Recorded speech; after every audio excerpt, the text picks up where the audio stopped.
Hello and welcome to the Splinterlands Ask Me Anything. It is October 2nd in 2020. It's 3 p.m. Eastern, which is when we like to, that's kind of the normal time for these shows, but we do like to rotate them around. And this is the voice of Agro. This is the image of Agro if you're watching the recording here. And I'm joined by Matt. So Yaba Matt is here with us. We have a couple of the Splinterlands folks. It is recording, and I can see that the mic is moving, so it's picking up my sounds. So there's a bunch of news this week. It's getting kind of exciting around here. So a couple like big pieces. I guess the one that we'll start with that's sort of the most immediate and that is kind of doing crazy things to dark energy prices right now is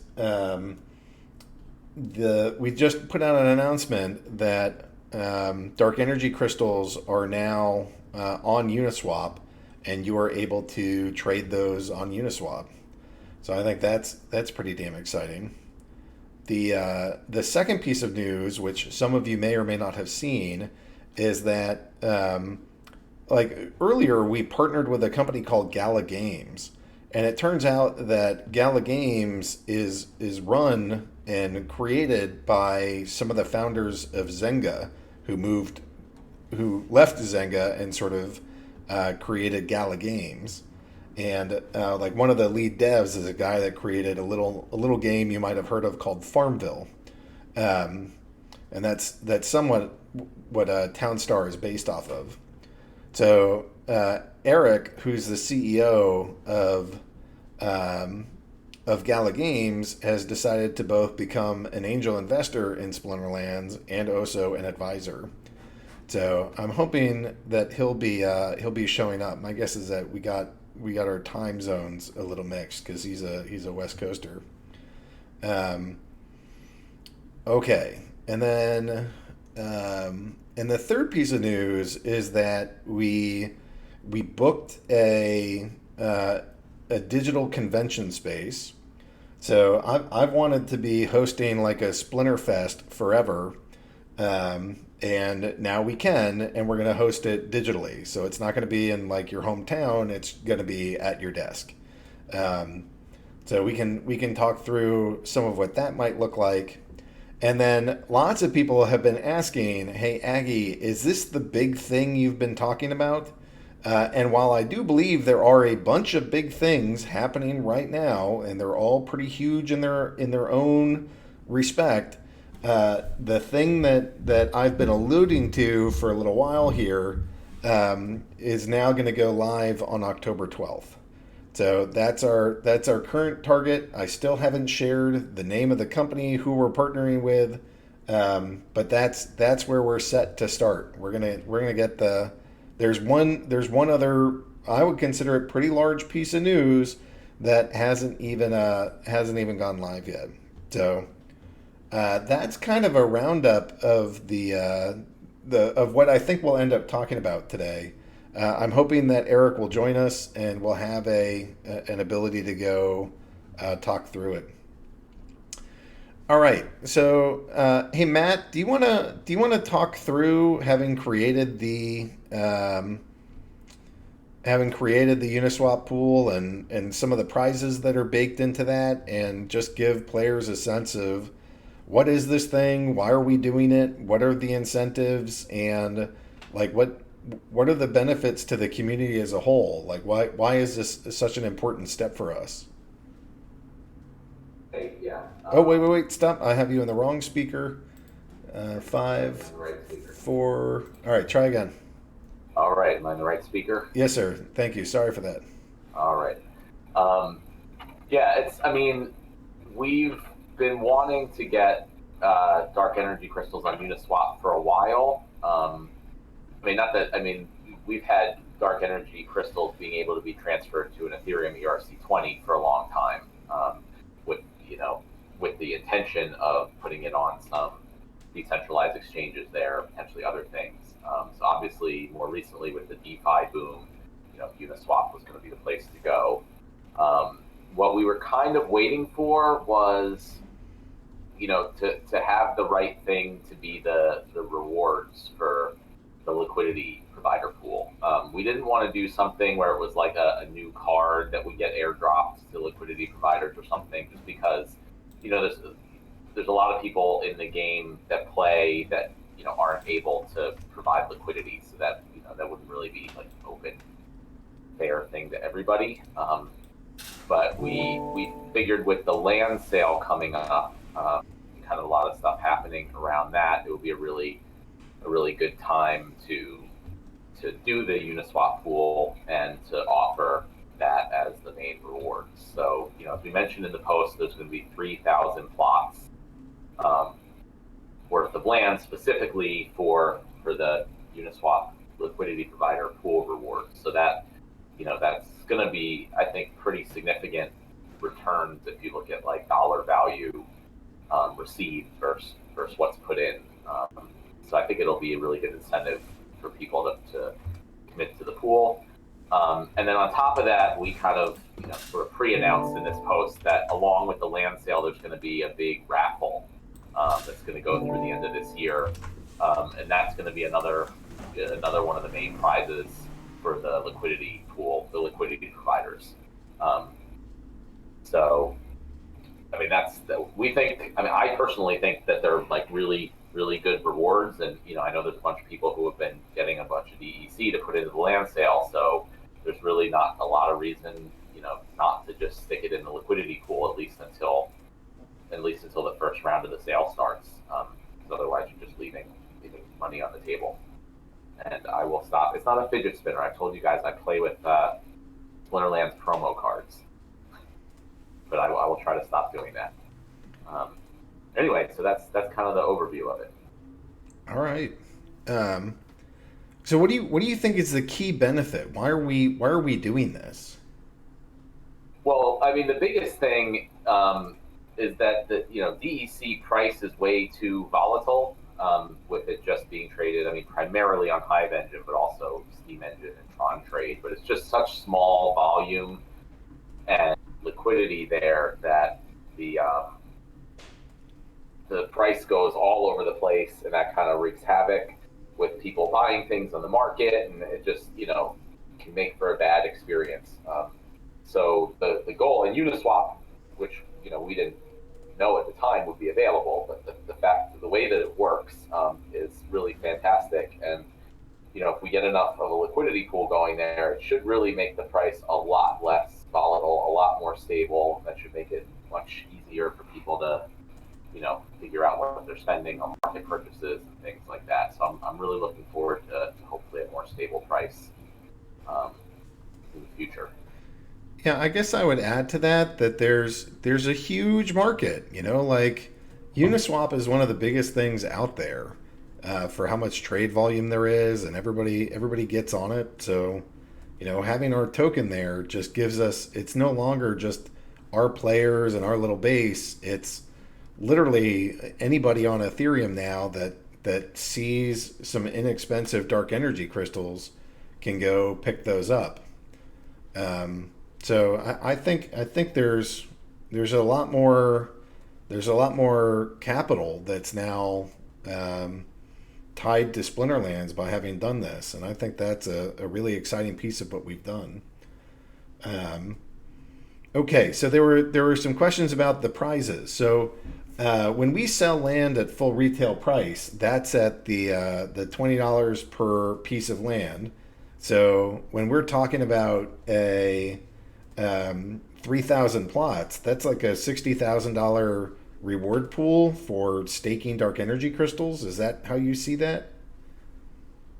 Yeah, definitely. Plus the raffle tickets, which there's not an exact value on, but there's gonna be a whole bunch of great prizes, and those I think we mentioned in the post that those are also going to be fungible tokens that you can buy and sell. So yeah, we really, I mean, the whole point was to make sure there was a really good and enticing prize pool to encourage people to do this, because even though you're not spending anything, you do have to put up not only the dark energy crystals but the equivalent amount of ether token. So we have to make that worthwhile. Yep. Okay. There was a couple questions here, like Neil asked, when will the plots get paid out? So there's going to be 1,000 plots per month.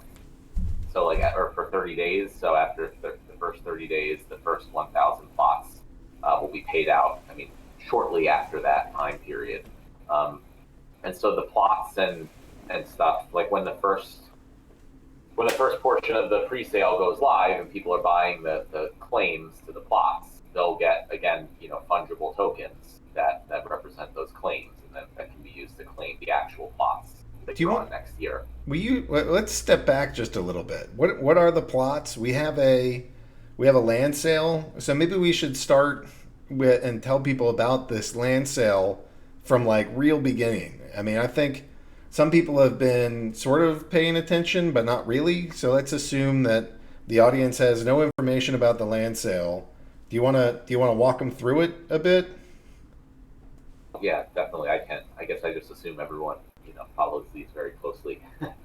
But yeah, so I mean, first of all, um, we are working on a very comprehensive post about all the details of the land sale and the pre-sale and everything you will need to know. That will be out, 3 weeks or so before the land sale actually starts. So there's no one should be worried that they didn't know about something and they're missing out on something and all that type of stuff. In the meantime, obviously we've talked about it a lot, so it's no secret until that is published.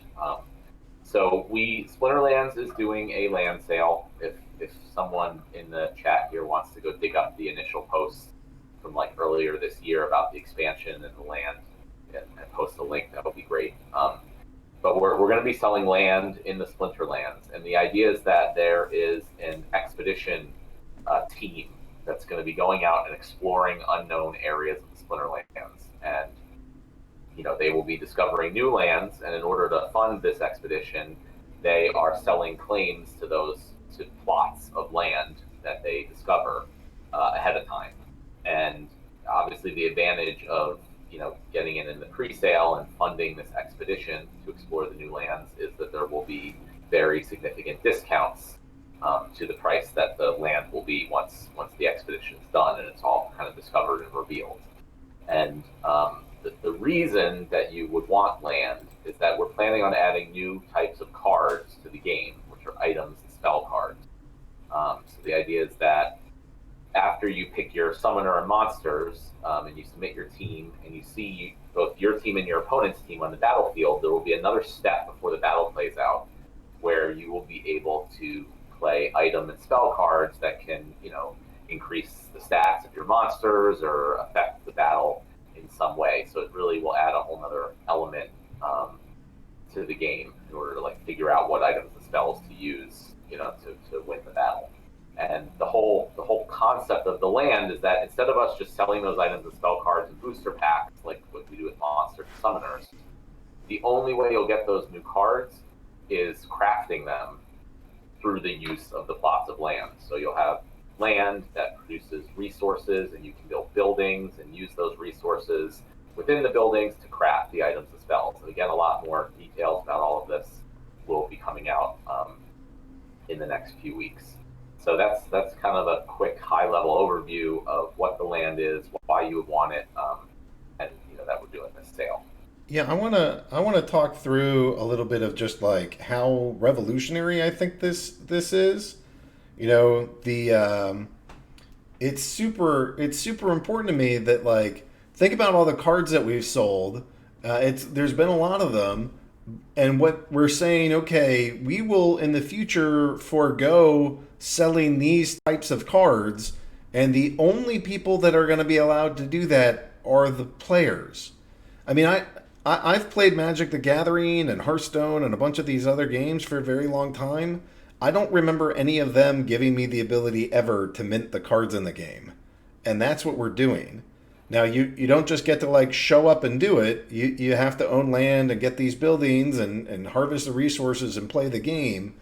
So it's not automatically for everyone for having done nothing, but if you are a participant here, you get to do this. You get to be the issuer, and I think that's huge. So, so I think that's pretty awesome. and I'm excited for it, and I think it's a big deal. So I just wanted to reemphasize that and provide a little clarity. So um, let's see. I'm getting a message from Eric. So let me type. Yeah, I'm trying to make sure he's here. Chance has had a question about whether the generation of resources from land will be passive, or if you need to play matches to get the land to generate them. It's not gonna. I mean, it will be generally passive, but the idea is you'll need to kind of actively manage, your buildings on the land, and you'll have, you'll use monster and summoner cards to actually work in the buildings, producing the items. So it will be passive in that it will just like happen over time, um, but you will need to kind of check in on it from time to time, and it will be separate from battling. So you won't need to necessarily play like ranked battles or anything like that in order to generate resources off the land.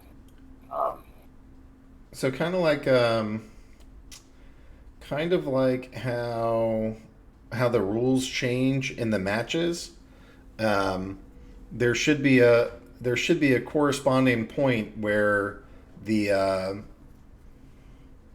um, where the land, like how you have to interact with your buildings over time, will shift. So at some point, you're going to want green monsters and red buildings, and then you'll want to craft blue items with a lot of the earth resources. So like some of this will have some impact, so that you can't just have one set team. Ron, can you help get Benefactor into chat for me, so that I can unmute him and have a good conversation with him too? Are there other things that you'd like to share about the land or Uniswap, and like on a high level at any other details that we should do?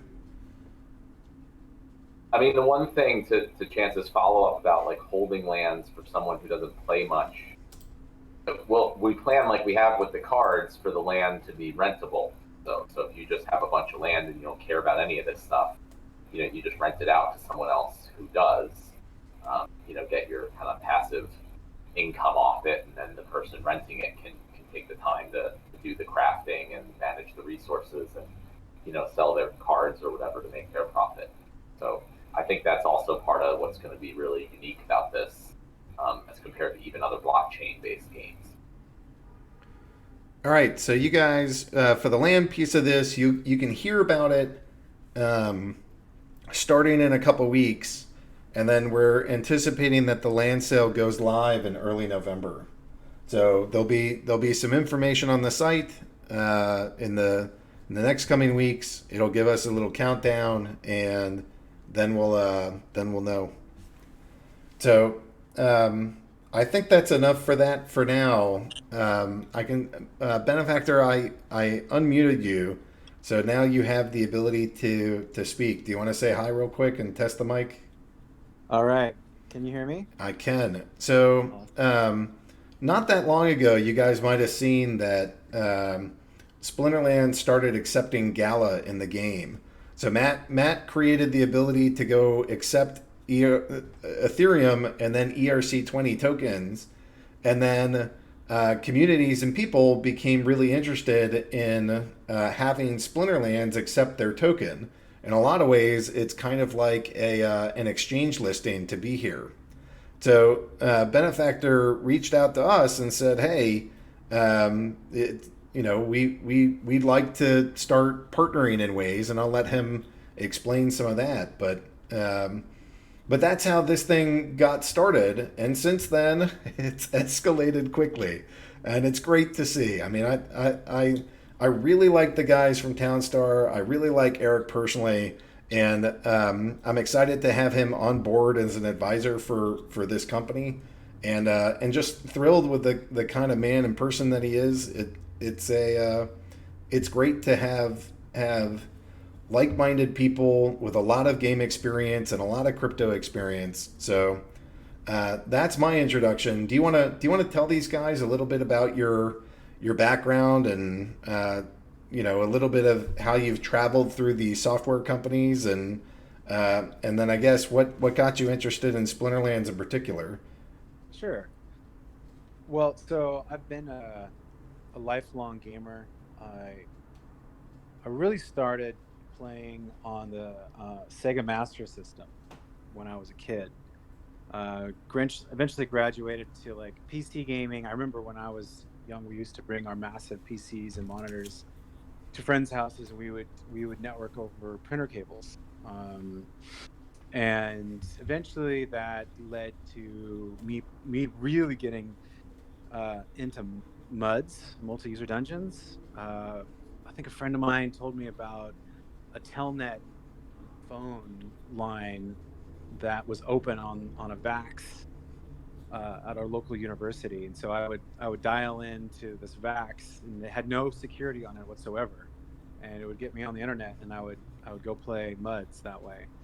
Um, and eventually World of Warcraft, of course, and then I had started to have to work, and so I've been an internet entrepreneur my entire career, and that really came from just realizing that my personality just wasn't going to work in a typical corporate environment. I just couldn't do it. It just wasn't part of my psychological makeup. And so one day I was working in a cannery in Alaska, and I had the sudden and very clear realization that I could never work for anyone ever again. And so within minutes I quit my job and I drove back to California, and I've been an entrepreneur ever since. I was a part of the team that started MySpace. You might have heard of that back in the day. And I also started a company called Zynga, which is still around today. Still doing, I'd say, pretty well. Yeah, that Um, it's listed at like 9 billion or more right now is the value of Zynga. yeah, I yeah, mean that's I've heard of Zynga. I've heard of 9 billion. That counts. yeah. It does count. You're right. But I I'm not really. I haven't been there in ages, and so I can't really. I can only take credit for starting it and getting it to, uh, its IPO. Whatever they did after that, I didn't really have much to do with it. Um, So and what are you Go working ahead. on now? So what I'm working on now is I believe that, and it's the reason why I'm so excited about what you guys are doing, is that the entire games industry is about to be completely reorganized, and this industry is a $200 billion a year industry that's being controlled by monopolistic forces, namely Apple, Google, Facebook, Tencent, and it's stifling creativity on a level that I don't think has ever been seen in creative work, um, until now. And one of the reasons why there's not a lot of very successful games on the App Store that are different from each other, you can see a lot of copying of each other, is because it costs so much money to actually make a game, because Apple and Google and Facebook take anywhere from 50 to 80% of your top line revenue just to be in business. And um, and what really got me thinking, what really kind of affected me, um, was, one day I was, and this is going to sound like a little bit of a non sequitur, guys, so I apologize, but it's connected.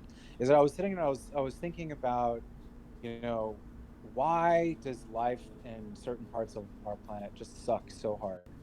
And in particular, I was reading an article about something that had happened in Cambodia as a result of us shutting down the Nike slave factories for children. And what I learned was that when they shut those factories down, that the incidence of child sex trafficking in Cambodia went up by like 96%. and that was over $1 a day. So the parents of these kids, because they couldn't, you know, sell their kid out to Nike for $1 a day, ended up selling them to brothels. And so what occurred to me in that moment was, well, here we have the blockchain, and here we have this industry where most of this money is flowing into the hands of people like Mark Zuckerberg. Well, what if we switch that up? What if we were able to decentralize all of that? And when I was talking to you, Agro, and you said to me that there are people in Venezuela who are making more money playing Splinterlands than they make, working at a government job, I thought, this is it. This is what I was dreaming was possible. It was actually happening in Splinterlands. Yeah, I mean Uh, that we've worked really hard to create as many different models as we can to allow players to be successful in lots of different ways. So we have the ability for players to play and battle and grind their way up. We have the ability of investors to come in and buy huge stacks of cards that they either play themselves or that they rent out. Sometimes they rent out whole decks. Sometimes they rent out individual cards. Um, and that to me, I think that's been one of the most there's I think there's a lot of different pieces that we're doing that are pretty novel, but I think never in my life would I ever like lend somebody a Black Lotus card, or if I had a physical card, I wouldn't lend it to somebody if it was worth more than like $10, because I'd be like, there's no enforcement for me to get this back, and anybody I lend it to is probably a friend or a connection, so I'm not going to break their legs afterwards, if they refuse to give it back. If I try to lease or lend this, I just have to assume that it's money lost. And with blockchain, it doesn't have to be that way, because you give access, and you can delegate it, or you can lend it, and you can charge interest. You could give it to your friend for free, or somebody that you think is in need for free, or you can rent it out. And I think all of that, combining that rental aspect with all the ways that we give prizes, um, the daily quest rewards, the battle pool, the season rewards, and the tournament prizes. I mean, that prize pool is in the hundreds of thousands of dollars per year, which means that even if you're a Venezuelan and you're renting a deck and you're playing and earning, and you make a couple bucks, like that couple bucks can literally be more than your entire monthly salary. And that's what I think is so, from that perspective of looking at the decentralization of flows of money in this game. I mean, I think we hit the nail on the head. I mean, if you think about just the fact that you're not paying Apple 30% of all of your revenue. Well, now you have so much more freedom to allocate that however you want, and how amazing is it that you could choose to allocate it to your players and let them enjoy some of the success that we're all jointly creating. Yeah, I mean, so Matt and I have talked about this a bunch. That like the traditional game, the mentality and the model of that is, how do I make as much money for ourselves as possible? How do I beat this dead horse one more time so that it spits out more money? And it's always like, how do I extract money from the players? And Matt and I talk incessantly about, how do we make sure that the things that we're doing bring as much value to the players as possible?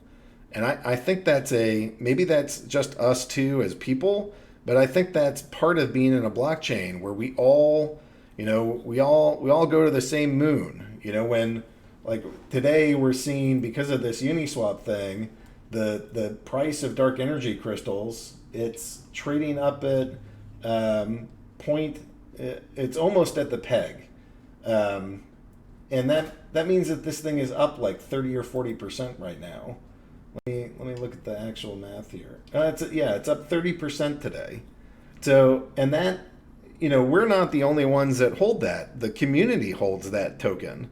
So when we do something cool and it provides value and provides stability to the token and a whole new capital pool, it's not just good for the game, it's good for literally every single person in the game that's holding that token. And that's what that's what's incredible about this place. We a rising tide lifts all boats. Everybody in that's part of this ecosystem that's playing and earning, or they've been holding. Everybody just got a nice little boost today, and I played Clash of Clans for like 2 to 3 years. I can't remember one time where they sent me anything of value or anything that I collected got me anything. And here, like, everybody just got if you're holding dark energy crystals, congratulations, you got a 30% boost today. Okay, I saw a question here. Someone was asking about the Fortnite. What do we think about what's going on with Fortnite? Yeah, share your thoughts. Sure. I love it. I love their video too. I thought that was so beautifully done. And it's exactly what I think needs to happen. When you think about like Apple, when I think about Apple and Google as like an entrepreneur, I think about the mechanics of their platform and what am I going to get by taking the time to develop a native application in the programming language that I have to use for them. Right, it's a lot more money. It requires a lot of specialized skill. It takes a lot more developers, and those developers are highly sought after. So it's incredibly expensive to think about developing something for Apple. Not to mention, you want to create something for Apple, you should probably also create something for Google too. So you just doubled your costs. And if I just throw a game up on the App Store, unless I get incredibly lucky, know somebody at Apple, know somebody at Google, it's just going to sit there and nothing's going to happen. Except they're going to take 30% of every transaction that I somehow get if I drive my own traffic, which typically you have to do. So you have to go to Facebook and spend a couple $1 million at Facebook to drive a significant amount of traffic to your game. So what am I actually getting? When I sat down and I thought about what am I getting? Well, I get a lot of TOS issues. I could have some like junior product manager over at Apple shut my game down if he decides that we're in violation of one of their, arcane and vaguely written rules. And not equally applied. It's not it's very subjective what will make it through and what won't, and it can change over time at a whim by who's ever looking at it. I used to work on a Facebook game actually, and this was a while back. Probably shortly after the Farm Bill and Zynga got that all started. But we got randomly shut down by Facebook one day for some random reason. They decided we didn't, meet their policies, which we totally did. But like you said, some random person was, looking at things and just shut our game down. And we were a small startup company, and that we were down for a few days. That that could almost kill the company. You know what I mean? And they didn't care. I mean, eventually we got it turned back on, which was great. But it was just sorry, oops. Here you go, back on. So they controlled the entire fate of that company pretty much. It's just an unacceptable state of affairs for an industry as creative and as interesting as ours, with such a massive population of people. There's over 3 billion gamers out there in the world right now. It's one of the most consumed forms of entertainment worldwide. And in my view, it's just inconceivable to imagine a future state in which players are not owning their own items. So like right now, if you go play a mobile game, it's a black hole of not only your time but your money. You put all that money into, like Game of War or Clash of Clans, and you don't get anything back. And it's a TOS violation if you sell your account. So I don't see a way forward that does not include some verifiable, completely trustless method of ownership of your in-game assets. I just don't see it. And if you have two comparable games, if you have Fortnite that's blockchain enabled and Fortnite that wasn't, which one are you going to play? It's an obvious decision. There's, as long as they're at least equal in quality, there's no reason why anyone would play anything other than the game that allowed you to invest your time and your money, or at least just retain some scrap of value. Yeah, I see this as a one-way valve. You're never gonna hear about this, and then one day you do, and you play one game, you get a little hooked, and then it totally makes everything that came before it obsolete. I played Clash of Clans for years, and I did so as part of my I had a traveling gig, and I have to wait like 5 to 15 minutes all the freaking time, which was like perfect to go get a little game of Clash of Clans in. And then as I got into crypto and realized those same 5 to 15 minutes could still be entertaining but earn me money, then I got into that. And now, especially with this expansion, the idea of playing a land based expansion that has some crafting where I then get to mint all these cards and I can get paid, and that the game even says that they won't do it. Like, that's amazing, because now I get to have that entertainment, but also have this idea that, like, if I decide that I've had enough fun with the game, I can either sell all this stuff back to the secondary market, or I can focus not on the game and like the battle part, but just focus on the land expansion and just I'm going to be a land mogul and buy and sell items and spells, and maybe you're not into trading card games, but if you like games like Clash of Clans or Civilization, then you could participate in that and get your resources, trade them, and ultimately be able to mint your own cards. So I think that's pretty powerful. One of the things I used to love to do in World of Warcraft is basically farm all the materials I needed for like these really cool potions I had the recipes for, and go sell them to people. Yeah. And the auction house experience was a lot of fun, because you'd see people come through, wearing some massively epic gear, and the whole, it was like almost like a party, virtual party. Yep. It's these are the experiences that we're going to have. There are going to be people who pay their rent by playing video games. So there's going to be a kid. Oops, we lost you. Come back. There's going to be a kid. We might have to be left with that for a moment. Technically, you could pay your mortgage with your Splinterlands earnings. Yeah, that's amazing. Okay, well, it seems like I want to give Eric maybe another. I wanted to give him a couple more minutes, anyways, but he might have lost his internet or something. So I'm gonna actually let's go try this. Where's Carrie? She's under the Carrie Allen. So Carrie, I just unmuted you. Are you able to speak? Yes, hi. Hello. So, Sorry. I was plugging things in. okay. Oh, yeah, Benefactor's there. He can hear us, but we can't hear him. Yeah, your mic must have died, Eric. So,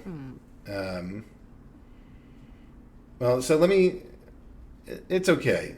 This is not the last time that we'll hear from Eric. It's not the last time that we have a shared mission and a shared goal of decentralizing games and decentralizing earnings from games.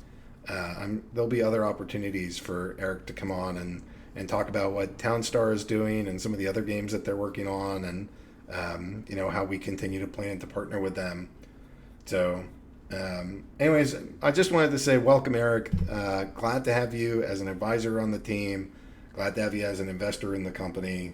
Zynga is a great background. He's been super helpful in making some high level introductions that I'm back, guys. Sorry. Oh, good.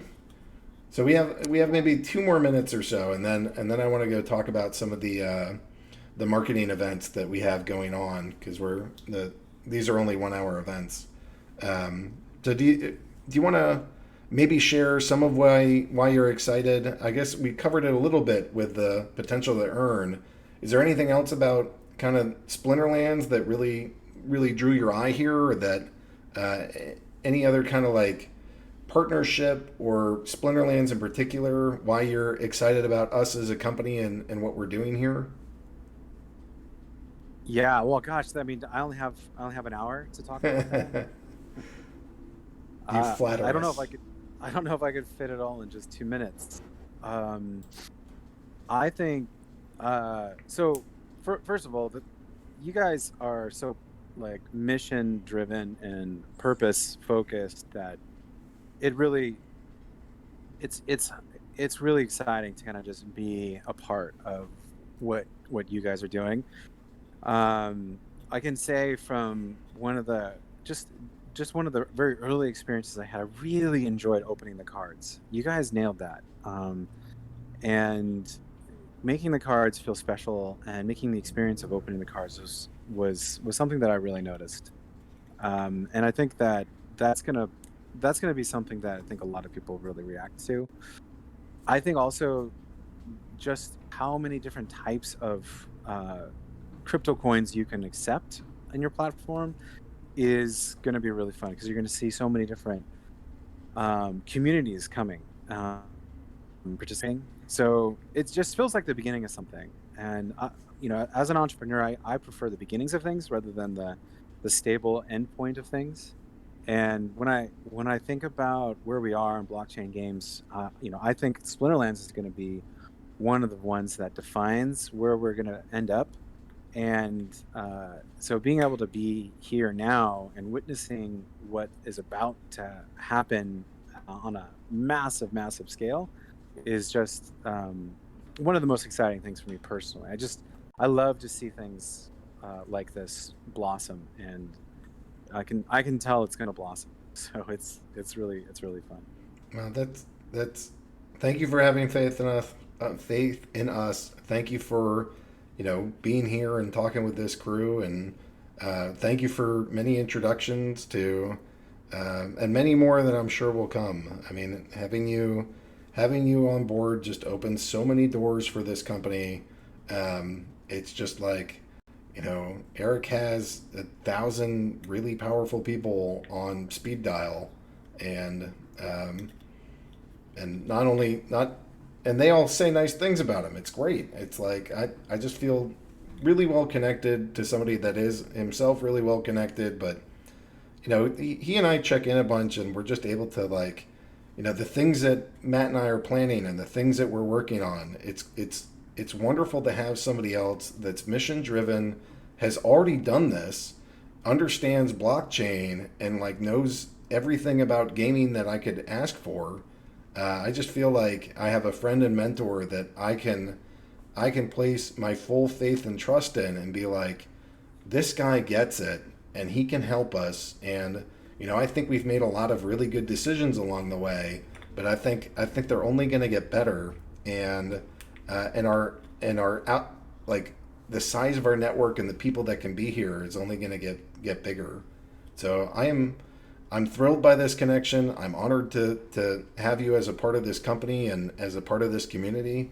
And I'm so glad that we share the same mission of helping to decentralize the world and try to provide a little bit more, a little bit more on everybody's plate.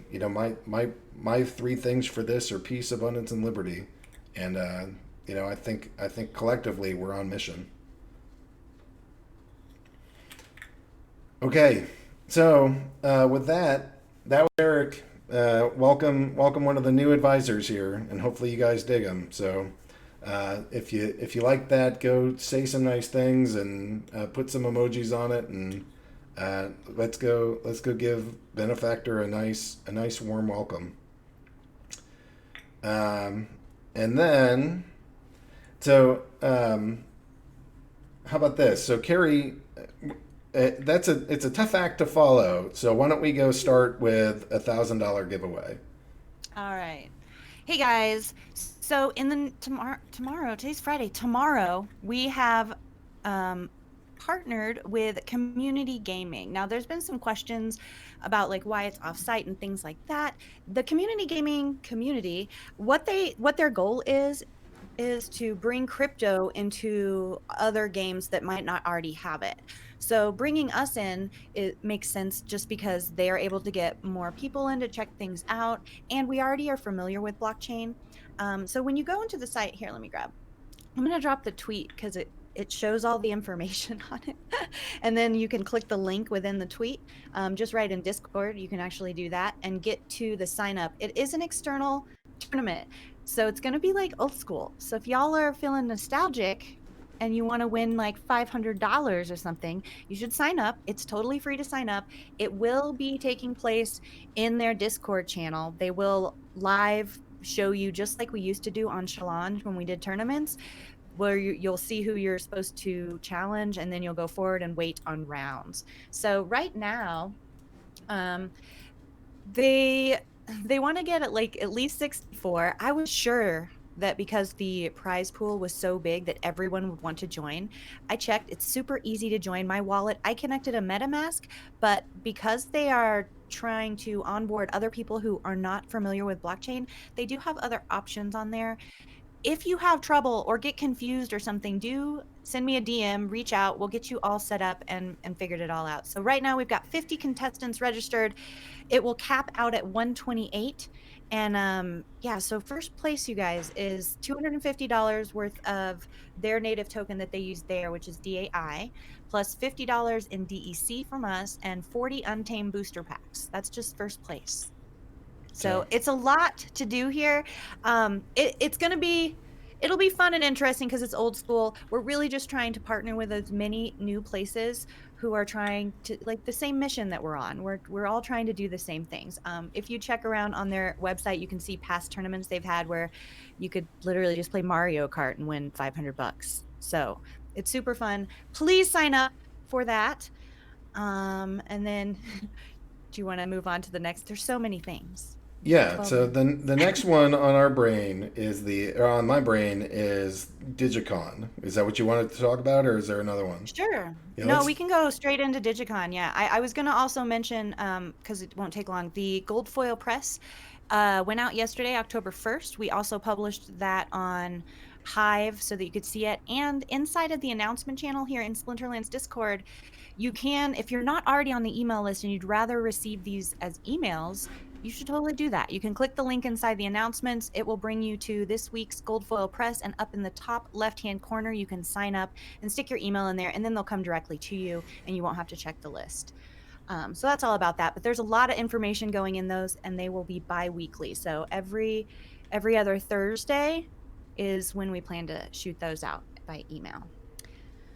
I All don't right. think you need a Twitter account to sign up for the contest. You just have to sign up for their community gaming site and be in Discord, All which right. you are. Let's try to let's do. I do want to get a couple player questions in, and I know we haven't really done that today because we just had so many damn announcements. But Yeah, do it. let's do Digicon in like 5 minutes here, and then Okay. I can at least take a couple questions at the end of this. If you guys have the questions, you can start typing them, and I'll go answer them. But Carrie, what's Digicon? What are we doing? Why are we doing it? And we should pick a day for prom committee and a time. Yes. So Digicon is going to be amazing. I think that you've mentioned it a little bit and given some little teasers to everybody. But basically, it's just a big convention hall where we are looking to have it open 24/7, 365 days a year, and hosting a monthly, at the end of the month on Saturdays, event that'll be about 2 hours long. That's what we're planning on for now, where everybody who's been hanging out for the month with their booths and having other little games and interactions in kind of a Second Life kind of feel.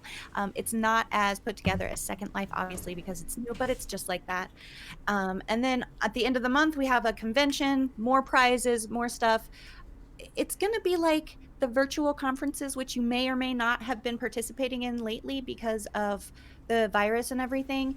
Everyone is doing this right now, and we are just trying to do it in a very different, more fun way.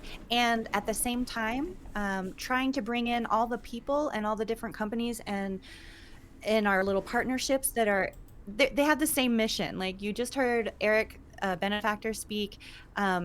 there's a lot of us that we're all finding each other right now, and it's really, really great. And I think this DigiCon event, it has a lot of potential to just be really fun and have a lot of networking capabilities in a new fun way. Since we're all stuck in our houses, we might as well enjoy it. So prom committee, um, I'm open to meeting at different times so that we can get everybody in for feedback, but it's going to be just like that, like a prom committee. We're going to be taking ideas for different things. We'll let you guys, once we get it set up, we're working on that, get you guys into the environment. If you're on the prom committee, walk around and just help us decorate basically. So we're looking forward to doing all of this. I actually had a talk this morning with a potentially big investor for this, and everyone that I've talked to so far is super, super excited. And they're just ready to get going, and they're excited that the Splinterlands team, which has been able to do things, they're excited that we're the ones in charge of this too. So the 31st is not that far away. It's a month away. So we're going to start really just hit the ground running, and we've been spending a lot of time on this DigiCon event. So let's see here. Carrie, what I'd like to, Yeah. are you free on Wednesday the 7th? Is there a time of day that you'd like to do that? Yes. I think, yeah, let's do Wednesday the 7th, and we can do around this time. This seems good? There are a lot of Yeah. people here that might be interested. that's So great. 3 p.m. Eastern? 3 p.m. Eastern. So I'll mark this Wednesday the down. 7th? Yeah, on Wednesdays. So we'll change up the time so that more people can join. Yeah, that's Um, what I meant. But for next week, oh, yeah, So the Wednesday the avatars aren't. 7th. Yeah, Wednesday the 7th. I'm seeing the questions here really quick. So everybody has an avatar. Right now they're boy avatars and girl avatars, and they have like 3 outfits you can choose from each of those 2 options. And that's about it right now. And then there are accessories where you can wear different hats, and you can carry glasses around, like drinks and things. There's virtual bars where you just go pick up a drink. They are working on being able to do better and more impressive modifications on each of the avatars. But yeah, you will have your own, but it's kind of like we're all golems and we all look very similar right now. Still fun. I think this is a big deal because one, it gives us something to go reach out to potential partners with and say, hey, here's a booth. We'd be glad to have you here. Here's if you guys want to speak, here's something that we can offer them. It's another source of revenue. It's kind of a way to flex on just how big our community actually is and how we could fill up one of these spaces. And it's kind of the job of the biggest apps to go pull this stuff together because the smaller ones don't have enough people to make it work. So Right. You look at the audience that's in here and you can think, okay, if this is what we can do on a weekly meeting, what can we do for a big monthly event where we're pulling everybody in and we do some swag bags and their talks and all this other stuff. My guess is that we can pull in some nice sponsors. We can pull in a lot of users that are interested in this, and so Yeah. DigiCon is we're the company that's hosting or that runs the software is called GamerJibe. And as it turns out, GamerJibe is actually another one of the venture companies underneath Blockchain Founders Fund. So Blockchain Founders Fund works with us. GamerJibe works with them, and so it's kind of nice that we're hooked up with one of the other companies that's kind of in the venture partner program that we're in with the Blockchain Founders Fund. So GamerJibe is providing the software, and we're the ones that are basically taking that convention hall and turning it into a 24/7 access expo center and a monthly event called DigiCon. So there you have it, 3 p.m. Eastern, the same time on Wednesday of next week. We'll have our first prom committee. So if you guys are interested in participating, making sure that some of your friends or your businesses kind of hear about this quickly, and there's not really a lot of booths. There's only 20 in the setup. there's only like 20 speaking spots, and then there's like 20 high top tables where you can have private conversations. So there's not really a ton of stuff that we can give. There's certainly a lot more projects and people than there are booth space, but that's why I'm saying if you have people or friends or somebody that you kind of want to turn on to this quickly, then prom committee is really the best way to participate. And the first prom committee will go. I'll try to get it hosted in the actual event space so that everybody can see what we're doing, and that's not that far away. So we'll get there soon and try to get you guys in there. All right. Any other big announcements from Carrie, the director of marketing around here? Probably not that I should say out loud yet, but Okay. just know that there's so many things, and Yeah. we're always like adding Splinterlands to other like blockchain and crypto sites just for informational sites where we can put our articles and things like that. So even if you're not noticing things because maybe you only hang out on a Facebook or something like that, we are really trying to hit everywhere so that we can just grab eyeballs wherever we can. And after this October 12th thing, we'll probably be looking at pumping up some more advertisements and things like that, and bringing in some more normies. So Yeah, there should be more people around here. I know I keep being coy about this project. We were asked to stay coy by the partner, so Yeah. I was planning on shouting to the rooftops in a typical aggroed way. They're Hey, also very this is what we're excited, by doing the with way. you. I'll tell you. I talked to somebody else this morning in a meeting who talked to the other company in a meeting, and they were bragging about us to Nice, him. Yeah, nice. so that's cool, huh? And now we can't say who that is till then, but still, I was like, oh, that's so nice.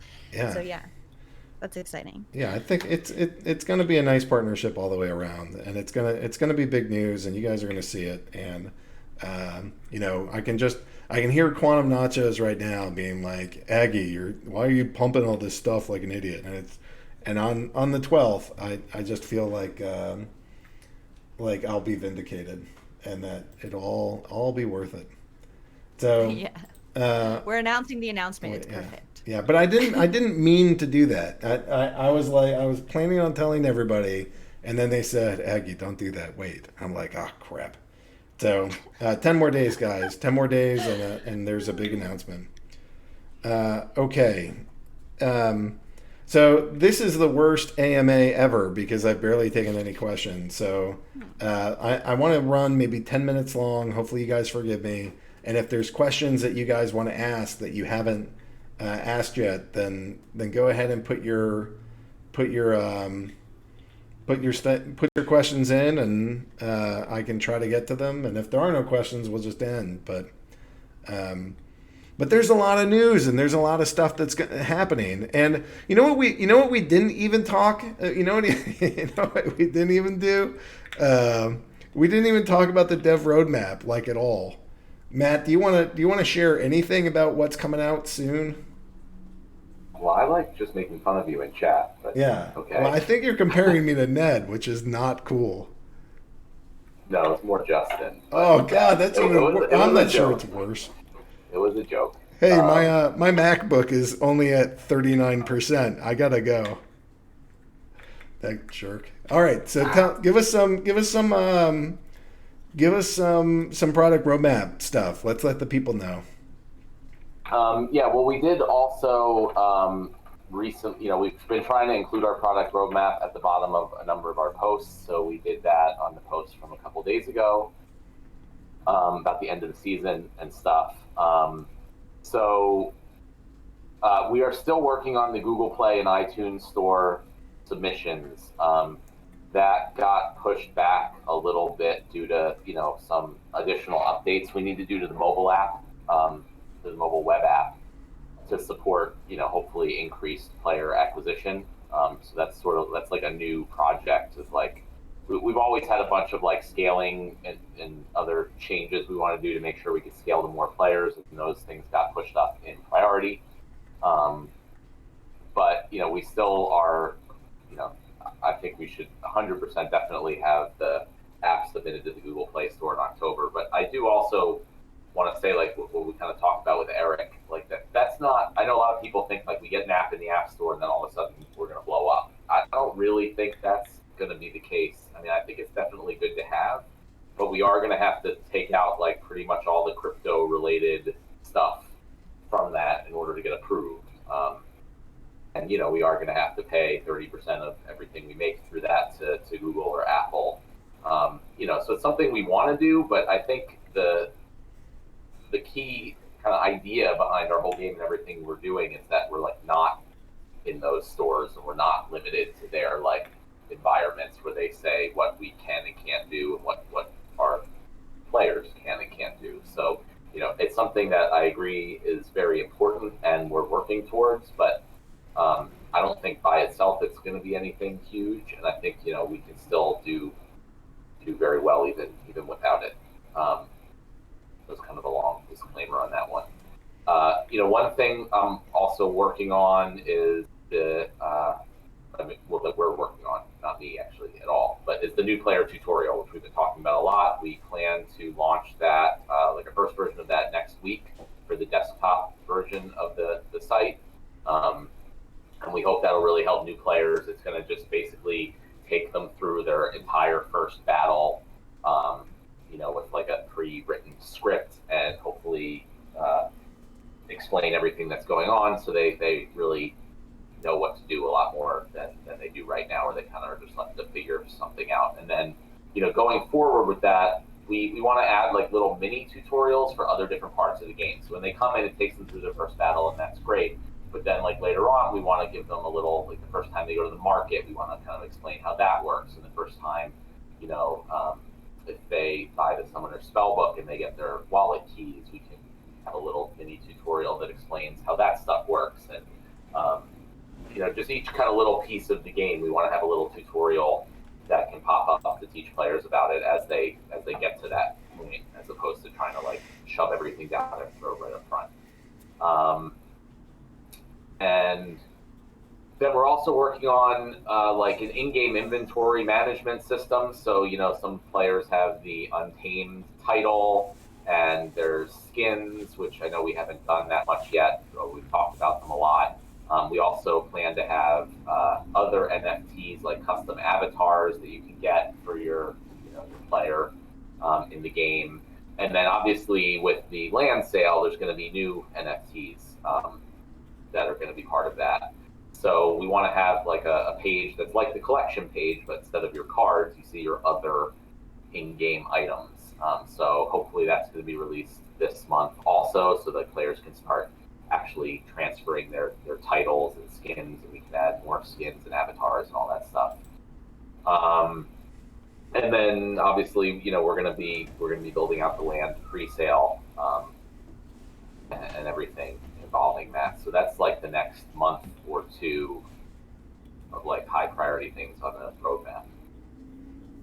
So I don't know if you guys have caught all of this show and really grasp it, but there is a crap ton of things going on at all levels of this company, from the marketing side to the partnership side to the front end development. We haven't even talked about the back end development, because the last round of the collection power updates should be going live.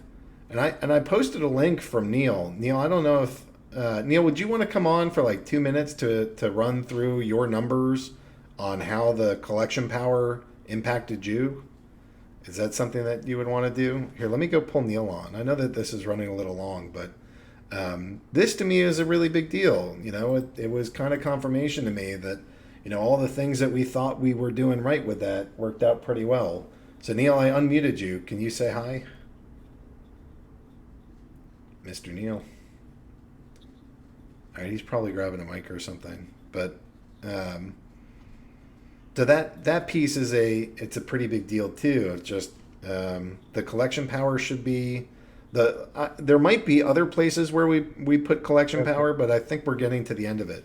So Neil, I could hear you. What All right. Can you give us a summary of some of your findings, and what was your methodology, and you know, how do you think we did with the collection power? Yeah, so the summary is so far I'm pleasantly surprised with how it's worked out.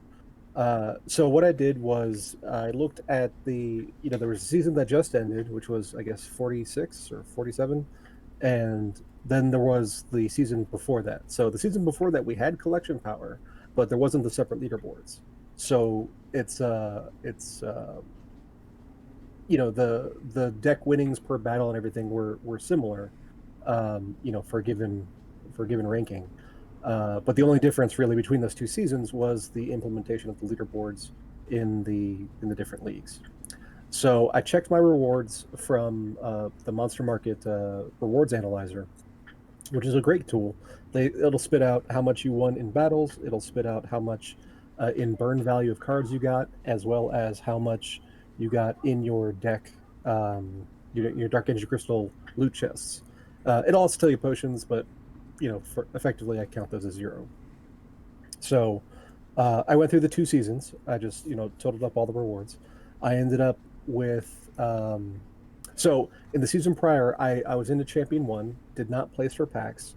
In the season that just ended, I stayed in Diamond 1 and placed number like 18, and I won 10 packs. So overall, I actually won more Dark Energy Crystals in the most recent season by about a factor of 2. I won about half as many cards in burn value, and the amount of Dark Energy Crystals I got as quest rewards was, roughly the same. The big difference was the packs. I won 10 packs plus 2 I got in rewards, so I got 12 total, versus the season prior I'd gotten 4. So if you summarize all that together, how did that impact your rewards?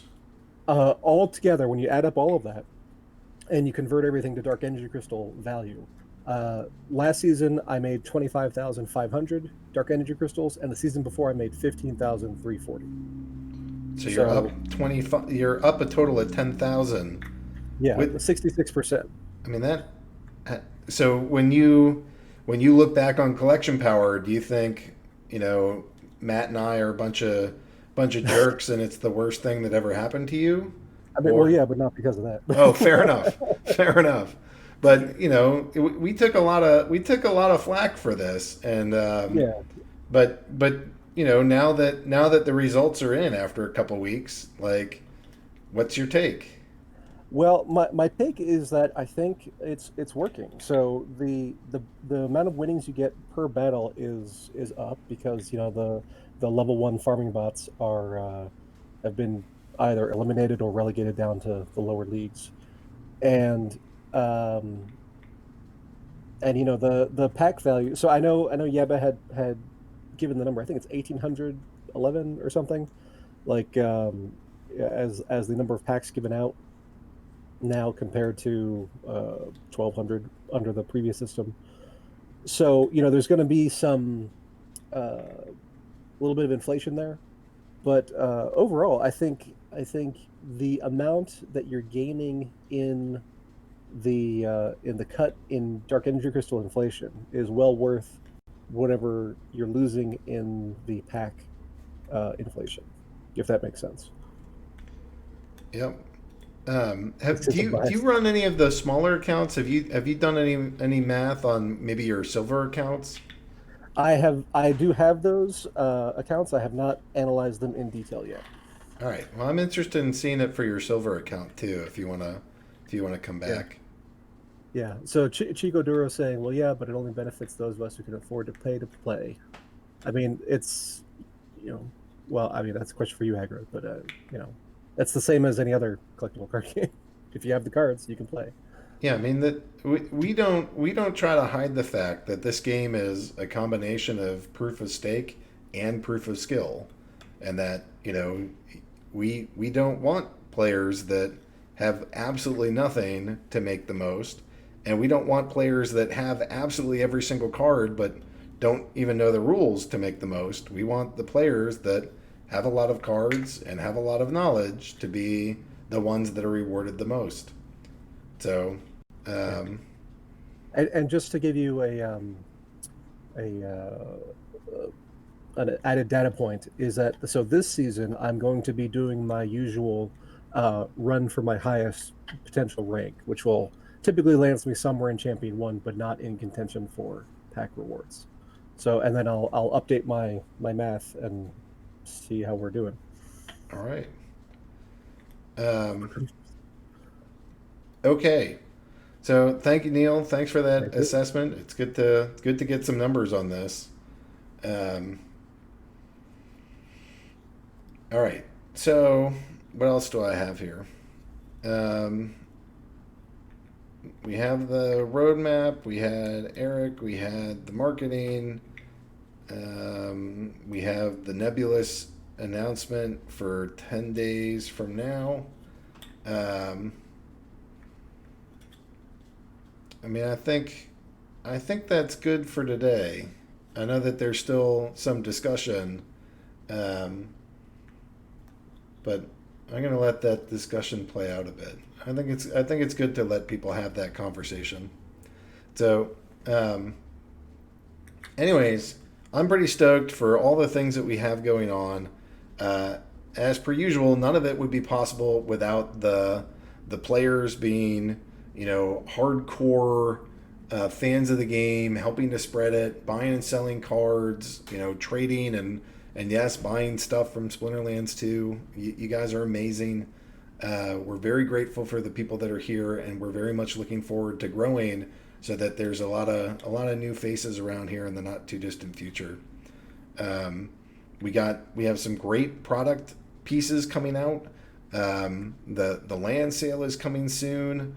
We're working on guild tournaments, starting like the actual design and implementation is like moving to the next stages once collection power and the tournaments is done, which isn't supposed to be much longer. So we're making progress, guys. We're making progress on all these different sides, and I'm feeling pretty fantastic. So so thank you for being part of this community. Thanks for being part of this, and if you're interested in helping us to coordinate the event, then we'll be here on Wednesday of next week at the same time. And Matt, is there a time that you would want to meet, or do you think that we should rotate to for this event or this AMA on next Friday? Yeah, we should definitely do a different time. Either like we did 9 in the morning or 9 at night Eastern. I think that was good to get different people on. I guess let's go do 9 at night. I got some nice business meetings early in the morning that I don't want to run into. Okay, so Friday the 9th at 9 p.m. Eastern, which should be 1 a.m. UTC. I don't do the UTC things in my head very well, but 4 hours ahead, so 1 a.m. Yeah. All right. So, anyways, that's what I got, guys. We'll meet again next week at 9. And Matt, anything you want to sign off with?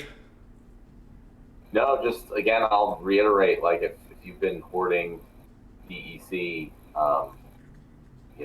to get in on the land sale or for any other reason, almost no reason not to just throw it in the Uniswap pool, because there's going to be a whole bunch of rewards that go to that. And if the liquidity stays at the level that it's at right now, you can snap up a lot of that for relatively cheap. So that's it. Sweet. All right, guys. You need ETH or ETH. You bring in an equal amount of ETH and the token when you're on Uniswap. You got to bring them both.